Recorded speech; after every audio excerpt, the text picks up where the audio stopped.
वैसे जरूरी नहीं है, लेकिन वीडियो को लाइक या फिर डिसलाइक करने की कोशिश जरूर किया करें। तो जैसे इस मूवी का स्टार्ट होता है, हमें मूवी का मेन कैरेक्टर सियोंग दिखाया जाता है और उसकी बेटी का बर्थडे होता है। इसीलिए सियोंग की मदर उसे कुछ पैसे देती है ताकि वो अपनी बेटी को डिनर पर ले जा सके। लेकिन अब सियोंग को और पैसों की जरूरत होती है, तो इसीलिए वो अपनी मदर का एटीएम कार्ड चुरा लेता है। इसके बाद वो अपनी मदर के सारे पैसे चुरा लेता है और पैसों को वो लगा देता है हॉर्स राइडिंग में, और इस गेम में वो 4 मिलियन वॉन जीत जाता है। अब सियोंग ने एक कंपनी से बहुत सारे पैसे उधार ले रखे थे, तो इसीलिए वही लोग उसके पीछे पड़ जाते हैं। इसके बाद वो सियोंग को पकड़ ही लेते हैं और वो उसे काफी मारते हैं। और जब सियोंग उनके पैसे लुटाने के लिए अपने पॉकेट्स चेक करता है, तो वो देखता है कि उसके पास तो पैसे हैं ही नहीं, यानी वो वाले पैसे जिसने हॉर्स राइडिंग में जीते थे। और तब उसे याद आता है कि जब वो इन लोगों से बचकर भाग रहा था तो वो एक लड़की से टकरा गया था, तो जरूर उसी लड़की ने ही उसकी जेब काट ली। अब क्योंकि सियोंग के पास पैसे तो होते ही नहीं, तो इसीलिए वो लोग उसे 1 महीने का और टाइम देते हैं जिसमें कि वो उनके पैसे लौटा दे। इसके बाद सियोंग कुछ पैसों का अरेंज करता है और अपनी बेटी को डिनर पर ले जाता है। इसके बाद सियोंग जल्दी से स्टेशन पर पहुंचता है, लेकिन अनलकीली उसकी ट्रेन तो मिस हो गई थी। और जब सियोंग वहां पर बैठकर ट्रेन की आने का वेट कर रहा था कि तभी अचानक से उसके पास एक आदमी आता है, और ये अननोन पर्सन था, यानी सियोंग उसके बारे में कुछ नहीं जानता था। फिर वो अननोन पर्सन सियोंग को कहता है कि मैं तुम्हारे साथ एक गेम खेलना चाहता हूँ। वो सियोंग को कहता है कि अगर तुम इस गेम में जीत गए तो मैं तुम्हें 1 लाख वॉन दूंगा। तब इतने सारे पैसों का सुनकर सियोंग ये गेम खेलने के लिए एग्री हो जाता है। इसके बाद सियोंग काफी मार खाने के बाद ये गेम जीत जाता है, यानी वो 1 लाख वॉन हासिल कर लेता है। इसके बाद वो अननोन पर्सन सियोंग को एक कार्ड देता है, ये कहते हुए कि अगर तुम और पैसे जीतना चाहते हो तो इस कार्ड पर जो नंबर लिखा हुआ है उस पर कांटेक्ट करना। इसके बाद सियोंग जब अपने घर जाता है तो उसकी मदर उसे कहती है कि तुम्हारी बेटी अगले साल अपने स्टेप फादर के साथ यूएस में शिफ्ट हो रही है। यहाँ पर हमें ये पता चलता है कि सियोंग की डिवोर्स हो गई है और उसकी वाइफ ने दूसरी शादी भी कर ली है। लेकिन सियोंग कभी भी ये नहीं चाहता था कि उसकी बेटी उससे दूर जाए, लेकिन उसे बहुत सारे पैसे चाहिए होते हैं अपनी बेटी की कस्टडी वापस लेने के लिए, तो इसीलिए सियोंग उस कार्ड वाले नंबर पर कॉल करता है। इसके बाद सियोंग को एक गाड़ी में लाया जाता है जहाँ पर और भी लोग थे, लेकिन फिर उन सारे लोगों को बेहोश कर दिया जाता है। और जब उन सब लोगों की आँख खुलती है तो वो खुद को एक फैसिलिटी में पाते हैं जहाँ टोटल 456 लोग थे, और वो वहाँ पर एज अ प्लेयर थे क्योंकि उन सबको एक यूनिफॉर्म भी पहनाया हुआ था। इस फैसिलिटी का होस्ट यानी लीडर एक आदमी था जो कि फ्रंट मैन था वहाँ पर, और वो सब पर नजर रख रहा था। अब यहाँ पर एक कॉमन चीज थी कि जितने भी लोगों को वहाँ पर लाया गया था उन सब ने कर्जे लिए हुए थे बहुत ज्यादा। सियोंग वहाँ पर प्लेयर नंबर 1 से मिलता है जो कि एक बूढ़ा आदमी था। उस बूढ़े आदमी को ब्रेन ट्यूमर था, यही वजह थी कि वो यहाँ पर आया था क्योंकि उसकी लाइफ तो वैसे भी खत्म ही होने वाली थी। इसके बाद वहाँ पर 2 प्लेयर्स जिनमें लड़की का नाम सैब्यूक और लड़के का नाम जेंग होता है, उनके बीच फाइट होती है। अब यहाँ पर सैब्यूक वही लड़की थी जो सियोंग के पैसे लेकर भाग गई थी, यानी उसी ने उसकी जेब काटी थी। सियोंग तो उसे देखते ही पहचान लेता है, इसीलिए वो अपने पैसे मांगने के लिए उसके पास जाता है। तभी वहाँ पर कुछ गार्ड्स आ जाते हैं जिन्होंने पिंक कलर का यूनिफॉर्म पहना था और उनके फेस अच्छी तरह से कवर्ड थे। गार्ड्स उन सभी प्लेयर्स को बताते हैं कि तुम्हें यहाँ पर टोटल 6 गेम्स खेलनी होंगी और जो इस गेम का विनर होगा उसे बहुत सारे पैसे मिलेंगे।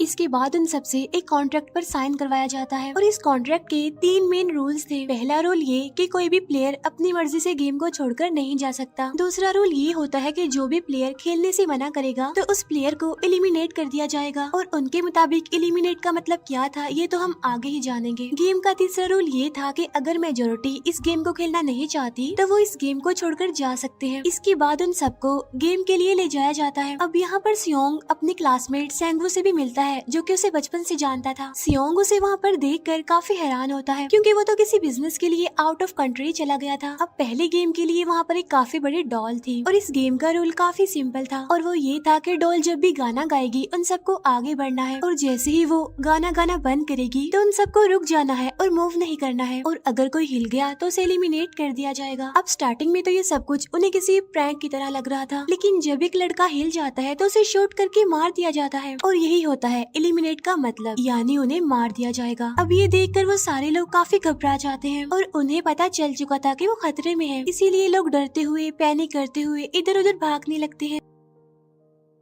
लेकिन अब क्योंकि गेम का रूल था इसीलिए जो भी हिलता है उसे मार दिया जाता है और जितने भी सर्वाइवर होते हैं वो किसी न किसी तरह इस गेम को कंप्लीट कर ही लेते हैं। लेकिन जो लोग मर जाते हैं उनकी डेड बॉडीज को वहाँ से ले जाया जाता है और अब 456 प्लेयर्स में से सिर्फ 255 ही रह गए थे। अब क्योंकि वो सारे प्लेयर्स इतना ज्यादा डर जाते हैं कि अब कोई भी गेम खेलना नहीं चाहता था। लेकिन जैसा कि रूल नंबर 3 था कि अगर मेजोरिटी चाहे तो वो ये गेम स्किप कर सकती है, तो इसीलिए उनका लीडर यानी फ्रंटमैन वोटिंग करवाता है। लेकिन इससे पहले उन्हें प्राइज मनी दिखाई जाती है यानी जो विनर को मिलेगी। लेकिन इन केस अगर कोई गेम को छोड़कर चला जाएगा तो ये सारे पैसे मरे हुए प्लेयर्स की फैमिलीज को मिल जाएंगे और ये prize money total 45 billion won होती है। इसके बाद वोटिंग करवाई जाती है जिसमें मेजोरिटी इस गेम को खेलना नहीं चाहती थी, तो इसीलिए गेम को यहीं पर स्टॉप कर दिया जाता है। लेकिन अगर कभी फ्यूचर में वो लोग चाहें तो इस गेम को रिज्वाइन कर सकते हैं। इसके बाद सभी लोगों को उनके घरों पर छोड़ दिया जाता है। नेक्स्ट डे सियोंग पुलिस स्टेशन जाता है और वहाँ पर वो पुलिस को सारी बात बता देता है। लेकिन उन लोगों को सियोंग की बातों पर यकीन नहीं होता और उल्टा वो लोग उसे पागल समझने लग जाते हैं। इसके बाद सियोंग उन्हें वही वाला कार्ड दिखाता है, लेकिन हैरान कर देने वाली बात तो ये है कि उस पर जो नंबर था वो रॉन्ग था। इसके बाद सियोंग जब घर जाता है तो उसकी मदर वहाँ पर नहीं होती। उधर सियोंग का क्लासमेट सेंगवू अपनी मदर को छुपकर देख रहा होता है और तभी वहाँ पर सियोंग भी आ जाता है। यहाँ पर सेंगवू अपसेट होते हुए सियोंग को बताता है कि मेरे ऊपर 6 बिलियन का कर्ज है। वो बताता है कि मैंने क्लाइंट्स के पैसे लेकर स्टॉक मार्जिन में लगा दिए थे, लेकिन अनलकीली वो सारे पैसे डूब गए। और तभी सियोंग के पास हॉस्पिटल से कॉल आती है। सियोंग की मदर का पाँव काफी इंजर्ड था, लेकिन डायबिटीज का ट्रीटमेंट ना होने की वजह से उनकी चोट और ज्यादा बढ़ गई। तब डॉक्टर सियोंग को बताते हैं कि तुम्हारी मदर का ट्रीटमेंट हो सकता है, लेकिन इसके लिए हमें इनका पाँव काटना होगा। लेकिन इस ऑपरेशन में बहुत सारे पैसे लगने वाले थे। लेकिन जाहिर सी बात है सियोंग के पास इतने पैसे तो होते नहीं। इवन उसने तो अपनी मदर के इंश्योरेंस के पैसे भी उड़ा दिए थे। तब इसीलिए सियोंग पैसे मांगने के लिए अपनी वाइफ के पास जाता है, लेकिन उसकी वाइफ उसे पैसे देने से इनकार कर देती है। फिर उसकी वाइफ अपने हस्बैंड को बताती है कि सियोंग आया था पैसे मांगने के लिए और तभी उसका हस्बैंड सियोंग को पैसे देने आता है। साथ साथ उसे ये भी कहता है कि मेरी फैमिली से दूर रहो। लेकिन सियोंग उसे मारने लगता है और तभी उसकी बेटी भी वहाँ पर आ जाती है। इसके बाद सियोंग का एक फ्रेंड अपने बॉस के पास पैसे मांगने जाता है, लेकिन उसका बॉस उसे पैसे देने से मना कर देता है, तो इसीलिए उन दोनों के बीच फाइट होने लगती है। इस फाइट के दौरान उसके बॉस का हाथ मशीन में आ जाता है, तो मौके का फायदा उठाकर सियोंग का फ्रेंड पैसे लेकर वहाँ से भाग जाता है। फिर इसके बाद सियोंग का फ्रेंड अपने घर आकर अपनी वाइफ को कहता है कि पहली फ्लाइट लो और जाओ यहाँ से। इसके बाद सईब्यूक एक एजेंट से मिलती है क्योंकि उसने अपनी मदर को नॉर्थ एरिया से साउथ एरिया में लाना था। सईब्यूक वही लड़की जिसने सियोंग की जेब काटी थी, लेकिन यहाँ अपनी मदर को लाने के लिए सईब्यूक को बहुत सारे पैसों की जरूरत थी। अब सईब्यूक का एक छोटा भाई भी होता है जिससे उसने प्रॉमिस किया होता है कि मैं मदर को जरूर ले आऊंगी। इसके बाद हमें एक ऑफिसर दिखाया जाता है और इस ऑफिसर का भाई कुछ टाइम से मिसिंग था, इसीलिए वो ऑफिसर अपने भाई के घर जाता है, जहाँ उसे पता चलता है कि उसका भाई तो पिछले कुछ दिनों से अपने घर पर भी नहीं आया। और जब वो ऑफिसर घर को चेक कर रहा होता है तो उसे एक कार्ड मिलता है वहाँ पर, और इस ऑफिसर ने सेम ऐसा ही कार्ड पुलिस स्टेशन में सियोंग के पास भी देखा था, तो इसीलिए वो ऑफिसर सियोंग के पास जाकर उससे इस बारे में पूछता है, लेकिन सियोंग उसे कुछ नहीं बताता। इसके बाद सियोंग जब अपने घर जाता है तो उसे वो कार्ड दोबारा मिल जाता है वहाँ पर। अब सियोंग डिसाइड करता है कि वो दोबारा से उस गेम को ज्वाइन करेगा, इसीलिए सभी प्लेयर्स को एक शिप के पास ले जाया जाता है। इधर ही वो ऑफिसर भी गाड़ियों का पीछा करते हुए उस शिप तक आ जाता है। वो एक गार्ड को मारकर उसे पानी में फेंक देता है। इसके बाद उन सभी प्लेयर्स को एक आइलैंड पर मौजूद फैसिलिटी में लाया जाता है। अब यहाँ पर उन्हें जरा भी अंदाजा नहीं था कि अगला गेम कौन सा होगा और उसे कैसे खेला जाएगा। इसके बाद वो लोग अपनी अलग अलग टीम्स बना लेते हैं। रात को सईब्यूक और उसकी फीमेल फ्रेंड वॉशरूम जाते हैं। यहाँ पर सईब्यूक गार्ड्स की नजरों से बचते हुए उस फैसिलिटी को एक्सप्लोर करने लगती है। तभी वो देखती है कि गार्ड्स बड़े बड़े बर्तनों में कुछ बना रहे हैं,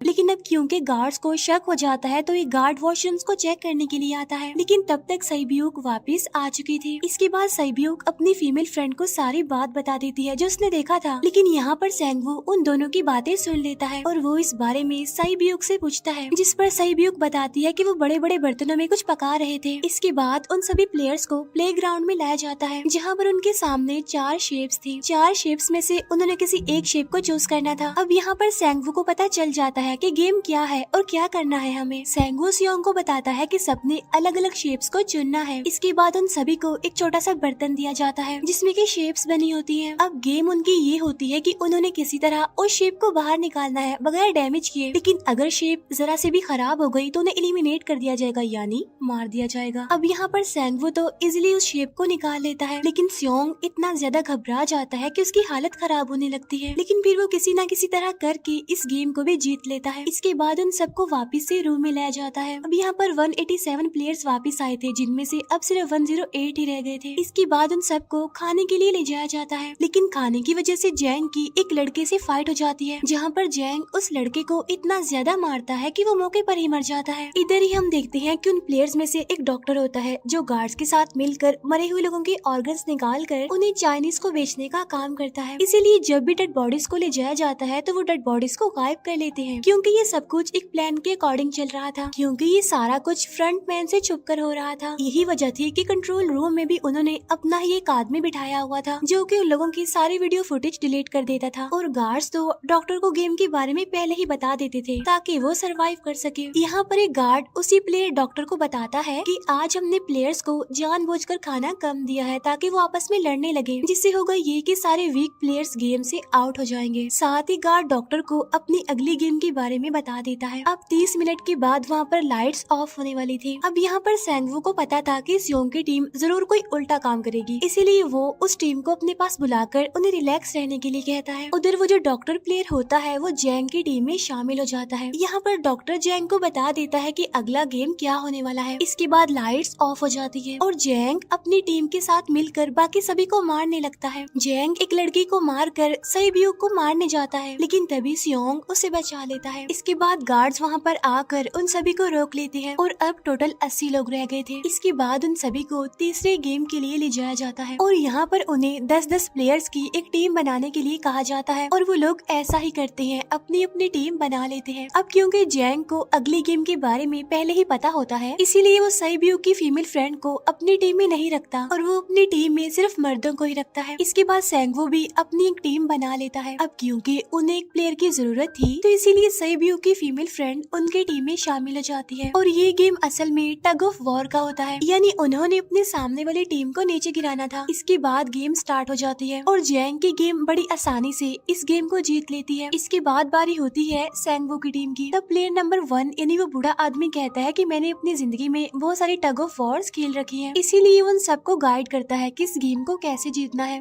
तो इसीलिए वो लोग किसी न किसी तरह करके इस गेम को जीत जाते हैं। फिर दिखाया जाता है कि 30 मिनट के बाद दोबारा से लाइट्स ऑफ हो जाएंगी, जिस पर सेंगवू उन सबको कहता है कि रेडी रहना। तो इसीलिए वो डिसाइड करते हैं कि एक एक करके हम पहरा देंगे। अब जैंग की टीम में एक से बढ़कर एक चालाक प्लेयर था, तो इसीलिए जैंग को डर होता है कि कहीं उसकी टीम उसे ही साइड पर न लगा दे, यानी उसे ही अपने रास्ते से न हटा दे। दूसरी तरफ डॉक्टर और गार्ड्स मिलकर डेड बॉडी की ऑर्गन्स निकाल रहे होते हैं और इन ऑर्गन्स को डिलीवर करने जाना था गार्ड नंबर 28 एंड 29। तब वो सभी एक डेड बॉडी के बारे में बातें करने लगती हैं जिसकी सिर्फ एक किडनी थी और वो उसे ज़ॉम्बी कह रहे थे। अब यहाँ पर जो गार्ड नंबर 29 था, यानी जिसने वो ऑर्गन्स डिलीवर करने जाने थे, वो कोई और नहीं बल्कि वो ऑफिसर था जो गार्ड के बेस में वहाँ पर आया था। और ये सब बातें सुनकर उसे शक होता है कि शायद ये लोग मेरे भाई की बात कर रहे हैं, क्योंकि उसकी भी एक ही किडनी थी। इसके बाद नंबर 28 और 29 यानी वो ऑफिसर ऑर्गन्स को डिलीवर करने के लिए चले जाते हैं। रास्ते में वो ऑफिसर नोटिस करता है कि टनल में तो बॉम्ब लगा हुआ है। तब नंबर 28 उसे बताता है कि जब हम यहाँ से बाहर निकलेंगे तो इस जगह को ब्लास्ट कर दिया जाएगा। अब यहाँ पर वो ऑफिसर नंबर 28 से और इन्फॉर्मेशन लेने की कोशिश करता है, इसीलिए नंबर 28 को उस पर डाउट होने लगता है, इसीलिए वो उस ऑफिसर को अपना फेस दिखाने के लिए कहता है। अब यहाँ पर वो ऑफिसर अपना फेस भी दिखा देता है, साथ साथ वो नंबर 28 पर गन पॉइंट भी कर देता है। साथ साथ वो ऑफिसर उससे एक किडनी वाले आदमी के बारे में पूछता है कि वो कौन है जिसे तुम ज़ॉम्बी कहते थे, जिस पर वो नंबर 28 उससे कहता है कि वो तो एक लड़की थी। अब यहाँ पर नंबर 28 उस ऑफिसर को कहता है कि तुम लीडर के रूम में जाकर सारी इन्फॉर्मेशन देख सकते हो, वहाँ पर सबका डाटा है। ये जानने के बाद वो ऑफिसर नंबर 28 को मार डालता है। उधर वो डॉक्टर गार्ड से अगली गेम के बारे में पूछता है, लेकिन इस बार गार्ड्स को भी अगली गेम के बारे में पता नहीं होता। तब इसीलिए डॉक्टर को गुस्सा आ जाता है और वो एक गार्ड को पकड़ लेता है और उनकी फाइट होने लगती है। इसी फाइट में डॉक्टर डॉक्टर उस गार्ड को मार कर वहाँ से भाग जाता है। इसके बाद एक गार्ड भी उसका पीछा करता है और वो दोनों प्लेग्राउंड में आ जाते हैं। यहाँ पर गार्ड डॉक्टर को अपनी बातों में फंसा कर उसे मारने वाला होता है, लेकिन तभी लीडर यानी फ्रंटमैन आकर उसे मार डालता है और बाद में वो उस डॉक्टर को भी मार डालते हैं। साथ साथ इन्हें वहीं पर नंबर 28 की डेड बॉडी भी मिल जाती है, जिससे इन्हें ये पता चल जाता है कि फैसिलिटी में कोई घुस गया है। उधर वो ऑफिसर लीडर यानी फ्रंटमैन के रूम तक पहुंच जाता है। तब वो चेक करते करते एक ऐसे रूम में जाता है जहाँ पर सबके रिकॉर्ड्स थे, और जब वो ऑफिसर रिकॉर्ड चेक कर रहा होता है तो उसे सभी विनर्स की एक लिस्ट मिलती है, जिसमें उसके भाई का भी नाम था, यानी वो भी कभी विनर था। उधर सभी प्लेयर्स को 4th गेम के लिए ले जाया जाता है, जहाँ पर उन सबको अपना अपना पार्टनर चुनने के लिए कहा जाता है, और वो प्लेयर्स करते भी ऐसा ही है, अपना अपना पार्टनर चुन लेते हैं। सहीब्यूक की फीमेल फ्रेंड भी अपना पार्टनर ढूंढने की कोशिश करती है, लेकिन कोई भी उसका पार्टनर बनने को तैयार ही नहीं था। इसके बाद सभी प्लेयर्स को 10-10 मार्बल्स दिए जाते हैं। असल में ये गेम ऐसी होती है कि एक प्लेयर को अपने पार्टनर से सारे मार्बल्स लेने होते हैं बगैर कोई जोर जबरदस्ती किए, और जो दूसरा पर्सन होगा यानी जिसके पास मार्बल्स नहीं होंगे उसे मार दिया जाएगा। फिर सैंगवू और सियोंग का फ्रेंड ऑड और इवन का गेम खेलते हैं, जिसमें कि उन्होंने गेस करना था कि सामने वाले के हाथ में कितने मार्बल्स हैं। अब यहाँ पर सियोंग का फ्रेंड सैंगवू के सारे मार्बल्स जीत जाता है, जिसकी वजह से लास्ट में सैंगवू के पास सिर्फ एक ही मार्बल बचता है। अब क्योंकि सैंगवू को पता चल चुका था कि अब वो बच नहीं पाएगा, इसीलिए वो सियोंग के फ्रेंड को अपनी बातों में फंसा कर उसे ये यकीन दिलाता है कि अगर हम में से कोई भी हार गया तो हारे हुए लोगों का मैच दोबारा करवाया जाएगा। अब यहाँ पर सैंगवू धोखे से सियोंग के फ्रेंड के सारे मार्बल्स चेंज कर देता है। इसके बाद सैंगवू मार्बल्स लेकर गार्ड को दे देता है और वहाँ से बाहर चला जाता है, और जब सियोंग का फ्रेंड मार्बल्स चेक करता है तो वहाँ पर पत्थर होते हैं। उधर प्लेयर नंबर 1 यानी उस बूढ़े आदमी की हालत खराब हो रही थी, इसीलिए वो तो इधर उधर घूम रहा था, लेकिन सियोंग किसी तरह उसे खेलने के लिए एग्री कर लेता है। अब यहाँ पर वो दोनों यानी वो बूढ़ा आदमी और सियोंग भी इवन आउट खेलते हैं। अब इनमें से वो बूढ़ा आदमी सियोंग के सारे मार्बल्स जीत जाता है, लेकिन लास्ट राउंड में वो बूढ़ा आदमी भूल जाता है कि उसने क्या चूज किया था। तो यहाँ पर सियोंग उसे बातों में फंसा कर उसके सारे मार्बल्स ले लेता है, लेकिन यकीन मानिए कि वो बूढ़ा आदमी काफी चालाक था। उसने एक मार्बल अपने पास ही रखा हुआ था और वो दोबारा से इधर उधर घूमने लगता है। अब यहाँ पर सियोंग उसे रिक्वेस्ट करता है कि प्लीज मेरे साथ एक और गेम खेलो ना। तब यहाँ पर वो बूढ़ा आदमी कहता है कि मुझे पता है कि तुमने सारे मार्बल्स धोखे से लिए हैं मुझसे। वो कहता है कि मुझे सब पता था, बस मैं पागल बनने की एक्टिंग कर रहा था।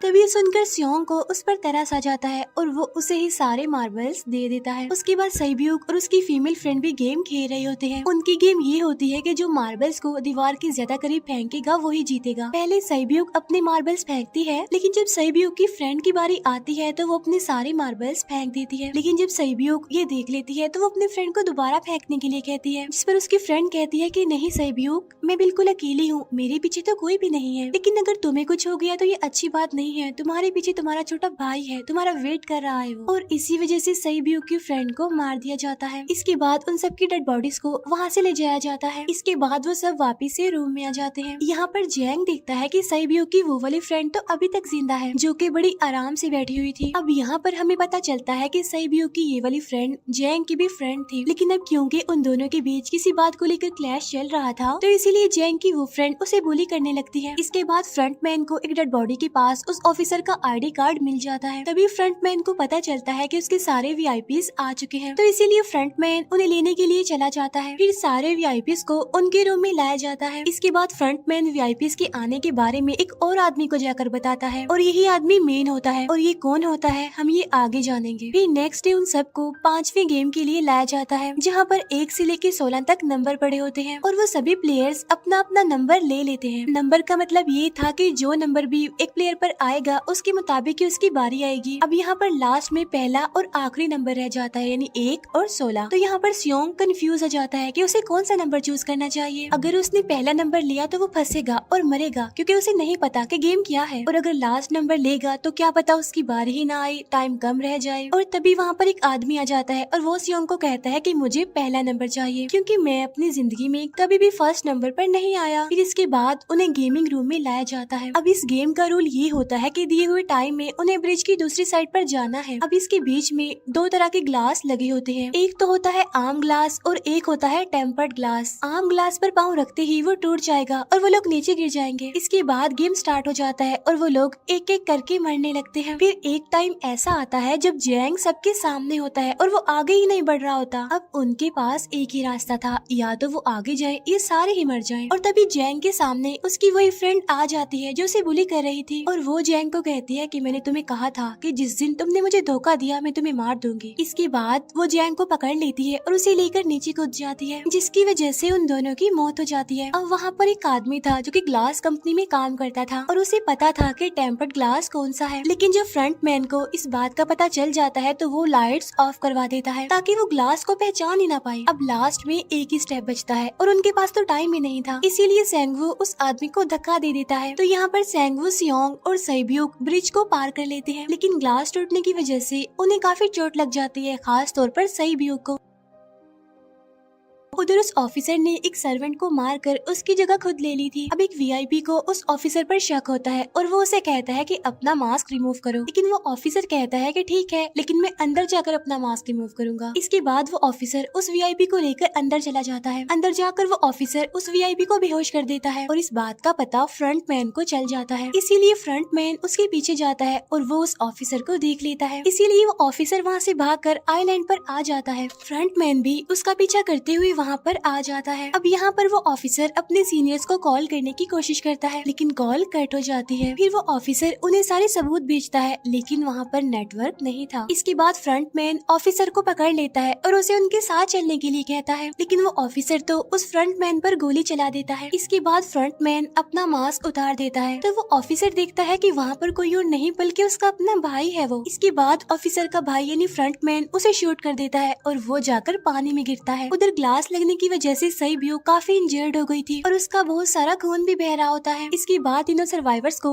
डिनर के लिए ले जाया जाता है और उनके पास एक एक नाइफ भी रख दिया जाता है, मतलब रात में उन तीनों में से कोई भी एक दूसरे को मार देगा। तभी सियोंग नोटिस करता है कि सैब्यूक की हालत काफी खराब है, इसीलिए वो सैब्यूक को कहता है कि फिक्र मत करो, हम दोनों साथ हैं और इस गेम में हम दोनों मिलकर सेंगवू को हरा देंगे। इसके बाद हम दोनों यहाँ से बाहर निकल जाएंगे और पैसों को आधा आधा डिवाइड कर लेंगे। सैब्यूक उसे बताती है कि मेरा एक छोटा भाई है जिसे मैं ऑर्फनेज में छोड़कर आई हूँ, और अगर हम दोनों में से कोई भी जिंदा बचकर बाहर जाएगा तो उसे उन दोनों की फैमिलीज का ख्याल रखना होगा। अब सैब्यूक की हालत काफी खराब थी, उसे डॉक्टर की जरूरत थी, इसीलिए सियोंग कोई मदद लाने के लिए जाता है, लेकिन जब तक वो वापस आता है तब तक सेंगवू सैब्यूक को मार चुका था। फिर नेक्स्ट डे उन दोनों को गेम नंबर 6 यानी लास्ट गेम के लिए ले जाया जाता है। गेम का रूल बड़ा ही सिंपल था कि मार दो या मर जाओ, और इस गेम का नाम होता है स्क्विड गेम। इसके बाद गेम स्टार्ट हो जाती है और उन दोनों के बीच काफी फाइट होती है, लेकिन लास्ट में सेंगवू की हालत खराब होने लगती है। तभी सियोंग कहता है कि मैं इस गेम को रोकना चाहता हूँ, और तभी सियोंग सेंगवू को उसके साथ चलने के लिए कहता है, लेकिन सेंगवू तो अपने आप को ही मार डालता है, जिसकी वजह से सियोंग गेम जीत जाता है। फिर फ्रंट मैन सियोंग को कहता है कि तुम बहुत अच्छा खेले, लेकिन मुझे इसकी उम्मीद नहीं थी। इसके बाद सियोंग को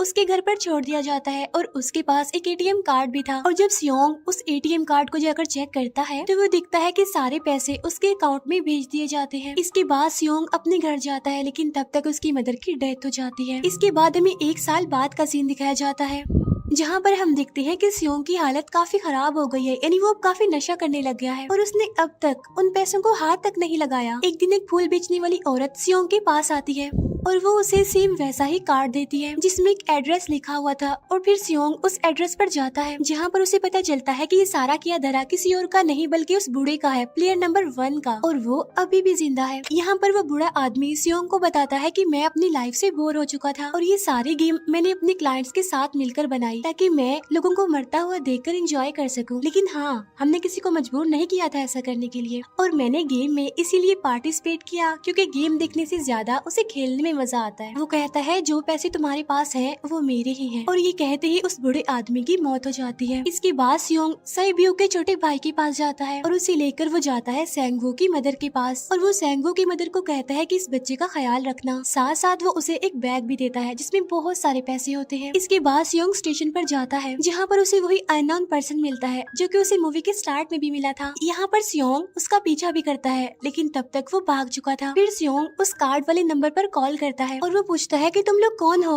और लोगों के साथ ऐसा क्यों कर रही हो, क्यों खेल रही हो लोगों की जिंदगी से। लेकिन आगे से उसे रिस्पॉन्स आता है कि सियोंग, अगर तुमने जिंदा बचना है तो प्लेन में चढ़ जाओ। और इसी के साथ ये मूवी यहीं पर एंड हो जाती है। Thank you for watching.